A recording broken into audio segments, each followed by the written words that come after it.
여러분, 이건 정말 보통 일이 아닙니다. 지금 수면 아래에서는 우리가 상상하는 것 이상의 거대한 판이 짜여지고 있습니다. 월스트리트의 심장부, 전 세계 금융을 움직이는 바로 그곳에서 기존의 낡은 시스템을 완전히 대체할 새로운 금융혁명이 설계되고 있다는 사실 알고 계셨습니까? 그리고 그 거대한 계획의 가장 중심에 바로 XRP가 자리하고 있습니다. 지금까지 우리가 알고 있던 금융의 시대는 사실상 끝났다고 봐도 무방합니다. 지난 수십 년간 세상을 지배해온 낡은 금융 시스템이 이제 한계에 부딪혔고 그 자리를 대체할 새로운 질서가 만들어지고 있는 건데요. 이건 단순한 기술의 발전이나 작은 변화가 아닙니다. 마치 마차에서 자동차로 시대가 바뀌었듯 금융의 패러다임 자체가 송두리째 바뀌는 거대한 전환점이라는 거죠. 그리고 이 변화의 선두에 선 것은 어설픈 스타트업이나 기술자들이 아닙니다. 바로 전 세계의 돈을 움직이는 초대형 금융기관, 바로 그들이 이 혁명을 주도하고 있습니다. 그들은 이미 새로운 시대의 주인공을 정해뒀고 모든 자원을 그곳에 쏟아붓기 시작했습니다. 그 주인공이 바로 오늘 우리가 이야기할 XRP입니다. 이 거대한 계획을 이해하려면 우리는 먼저 한 사람의 이름을 알아야만 합니다. 바로 레리 핑크, 현존하는 금융의 황제라 불리는 인물이죠. 그는 세계 최대 자산운용사 블랙록의 CEO입니다. 블랙록이 어느 정도의 회사냐고요? 그들이 운용하는 자금은 무려 10조 달러, 우리 돈으로 환산하면 약 1경 3천조 원에 달합니다. 1300조도 아니고 1경 3천조 원. 이건 웬만한 국가들의 1년 예산을 다 합친 것보다도 훨씬 큰, 그야말로 천문학적인 금액입니다. 레리 핑크의 말 한마디에 전 세계 증시가 흔들리고 각국 중앙은행들이 그의 결정을 예의주시합니다. 그가 하는 말은 단순한 예측이나 전망이 아니라 앞으로 시장이 그렇게 움직이게 될 것이라는 일종의 선언인 셈이죠. 그런 레리 핑크가 얼마 전 전 세계를 향해 아주 중요한 선언을 했습니다. 금융의 다음 세대는 바로 자산의 토큰화가 될 것이다. 이 한마디에 월스트리트가 발칵 뒤집혔습니다. 토큰화, 말이 조금 어려울 수 있지만 아주 간단합니다. 우리가 가진 모든 실물 자산, 예를 들어 부동산, 미술품, 금,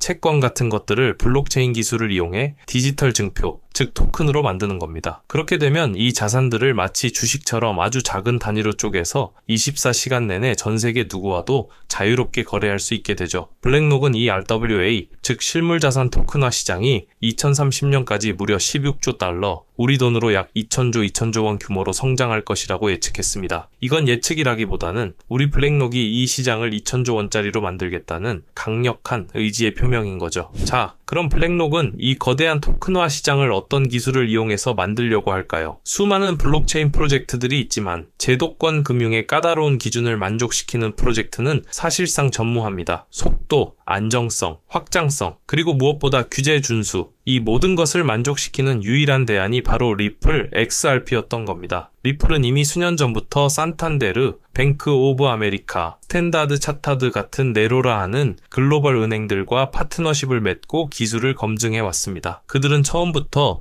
은행을 위한 블록체인을 목표로 달려왔던 거죠. 그리고 가장 결정적으로 오랜 소송 끝에 미국 법원으로부터 XRP는 증권이 아니다 라는 명확한 법적 지위를 얻어냈습니다. 이것이 바로 XRP가 제도권 금융 시스템의 심장으로 들어갈 수 있는 유일무이한 티켓을 손에 쥔 순간이었습니다. 은행들이 왜 XRP를 선택할 수밖에 없는지 이건 감성의 영역이 아니라 철저한 숫자의 영역입니다. 현재 국제송금에 사용되는 스위프트, 망은 낡고 비효율적이기 짝이 없습니다. 돈을 한 번 보내려면 며칠씩 걸리고 수수료도 엄청나게 비싸죠. 하지만 리플의 XRP를 이용하면 이 모든 과정이 단 3에서 5초 만에 끝납니다. 거의 실시간으로 돈이 전 세계 어디든 도달하는 거죠. 더 놀라운 것은 비용입니다. 기존 스위프트망 대비 무려 90%의 비용을 절감할 수 있습니다. 여러분이 만약 은행의 CEO라면 어떤 선택을 하시겠습니까? 며칠씩 걸리고 비싼 구식 시스템을 고집하시겠습니까? 아니면 실시간으로 처리되고 비용은 10분의 1로 줄어드는 신기술을 도입하시겠습니까? 답은 정해져 있는 겁니다. 이것은 선택의 문제가 아니라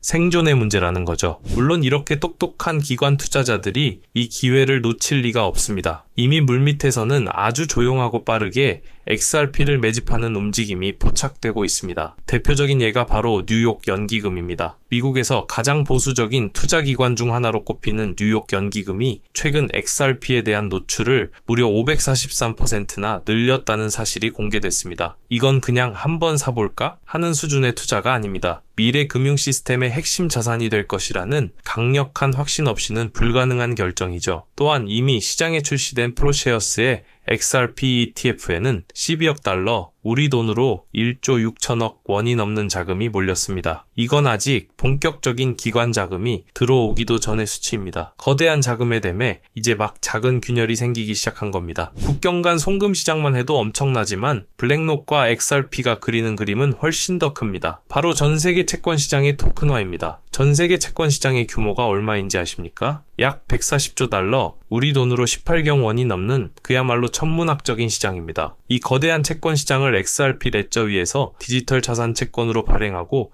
유통시키겠다는 것이 그들의 계획입니다. 상상이 되시나요? 18경 원 규모의 시장이 XRP 생태계 안으로 들어오는 겁니다. 지금 우리가 보고 있는 XRP의 가격은 이 거대한 계획 앞에서는 그저 작은 점에 불과할지도 모릅니다. 상상할 수 없는 규모의 유동성이 바로 XRP를 향해 쏟아져 들어올 준비를 하고 있다는 거죠. 물론 XRP의 가치를 의도적으로 깎아내리려는 시도들도 많습니다. 특히 다른 암호화폐 커뮤니티, 소위 비트코인 맥시멀리스트들은 끊임없이 HRP를 공격하곤 하죠. 하지만 이건 오히려 XRP가 그만큼 위협적이라는 반증입니다. 스스로를 디지털 금이라는 틀에 가둬버린 비트코인이 실질적인 사용처를 만들어내는 HRP 같은 프로젝트에 위기감을 느끼고 있다는 증거죠. 재미있는 사실은 그들의 공격이 오히려 알고리즘적 참여를 유도해서 XRP에 대한 메시지를 더 널리 퍼뜨리는 역할을 하고 있다는 겁니다. 시장의 단기적인 소음에 흔들릴 필요가 전혀 없습니다. 우리는 그 뒤에 있는 거대한 펀더멘탈과 기관들의 움직임에 집중해야 합니다. 이제 마지막 퍼즐 조각이 맞춰질 시간이 다가오고 있습니다. 바로 XRP 현물 ITF의 승인입니다. 우리는 이미 비트코인 현물 ETF가 승인되기 전 시장이 얼마나 뜨거웠는지, 그리고 승인 이후 얼마나 엄청난 자금이 유입되었는지 똑똑히 목격했습니다. 지금 XRP는 비트코인 ETF 승인 직전과 정확히 같은 패턴을 보이고 있습니다. 리플과의 소송에서 사실상 패소한 SEC 입장에서도 대중의 비난을 피하고 명분을 챙기기 위해서라도 XRP ETF를 승인해줄 가능성이 매우 높습니다. 이 ETF 승인이라는 마지막 빗장이 풀리는 순간 그동안 억눌려왔던 기관과 대중의 수요는 그야말로 폭발적으로 터져나올 겁니다. 정리해보겠습니다. 전 세계 금융을 지배하는 블랙록이 금융의 미래를 토큰화로 정의했고 그 중심에 XRP를 선택했습니다. XRP는 이미 글로벌 은행들과의 파트너십 그리고 증권이 아니다라는 명확한 법적 지위를 통해 제도권 진입을 위한 모든 준비를 마쳤습니다. 뉴욕 연기금을 비롯한 거대 기관들은 이미 조용히 XRP를 쓸어 담고 있습니다. 그리고 곧 터질 현물 ETF 승인이라는 강력한 촉매제가 남아있죠. 미국 전체 퇴직연금 시장의 규모는 43.4조 달러에 달합니다. 이 자금의 단 5%, 아니 단 1%만이라도 규제가 명확하고 기관이 공인한 HRPR로 흘러 들어온다면 어떻게 될까요? 시장은 우리가 한 번도 경험해보지 못한 수준으로 완전히 뒤바뀔 겁니다. 블랙록과 월스트리트가 설계한 새로운 금융 시스템, 그 시스템의 모든 길은 결국 XRP로 통하게 될 것입니다. 오늘 준비한 소식은 여기까지입니다. 오늘 영상 유익하셨다면 구독과 좋아요 한 번씩 부탁드리고요. 저는 다음에 더 좋은 정보와 소식으로 찾아뵙겠습니다. 여러분의 성공적인 투자를 기원합니다. 감사합니다.